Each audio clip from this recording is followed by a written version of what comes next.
With the increase in people suffering from depression from the uncertainty that we live in, what would be the one thing that you could tell them to keep their hopes up? Well, I'm a spiritual guy. Again, I don't want to go way off topic here, but I mean that obviously makes a difference for me. I don't think that conditions are going to be worsening forever. But again, that's everyone has their different beliefs and whatnot.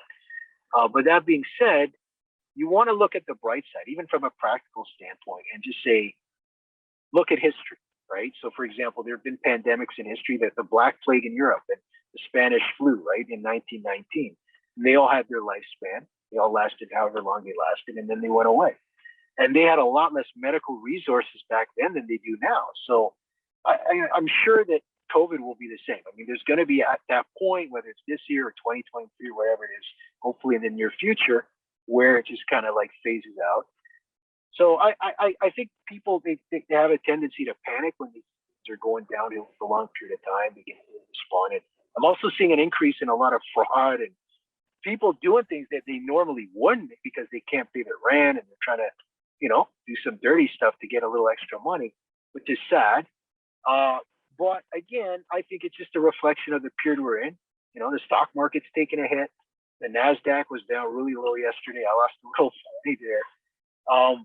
But again, it's going to rebound, right? Usually when something really bad happens, I mean, look at Germany now and look at where Germany was after World War II. And now they're the richest country in the European Union.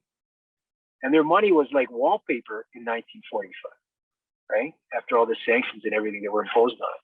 So it could have been easy for them to think our country's ruined, right? We're done. And then they went and they recovered very well. So it's going to be the same. And I just tell people, just have confidence, give it time, keep your head up, and let's ride it out. What's the one thing that you do daily that amplifies your ability to stay focused? Set goals and actually achieve them. Actually do them, right? If I wake up today and I have 5 things I want to get done, I make sure it gets done. Nice. If you could pick up the phone right now and call yourself at 20 years old, what would you tell yourself? A lot of stuff that we talked about in this conversation, right? I'd be giving a big speech. But basically, a lot of the mistakes that I made since then until now have been huge setbacks. And I would just try to coach the 20-year-old version of myself not to repeat them. So looking back, would you change anything?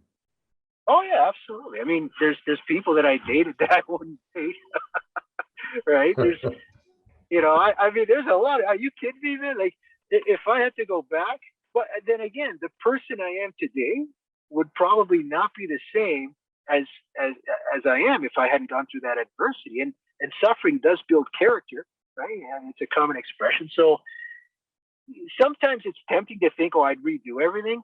But at the same time, I'm proud. I'm saying this in the positive context of the word proud of the person that I've become.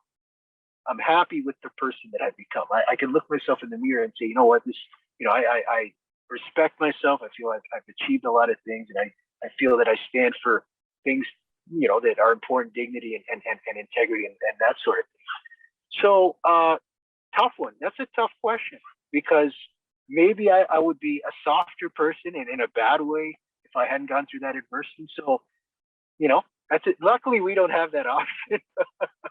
I'd probably mess it up. What scares you? What's that?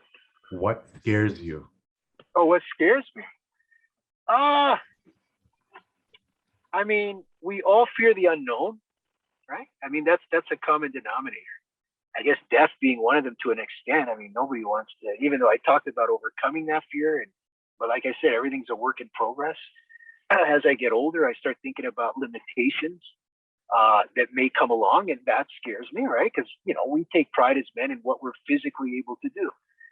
And I sometimes worry that might not be, what I can do today, I might not be able to do in 10 or 15 or 20 years.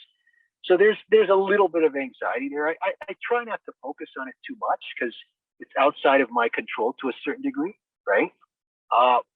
But that, I would say that's pretty much it. Like, everyday things don't really freak me out that much. I just kind of go with the flow, and I try to do what I can, and when I fail, I just get up and try again and amend my approach to try to be better at it the next time.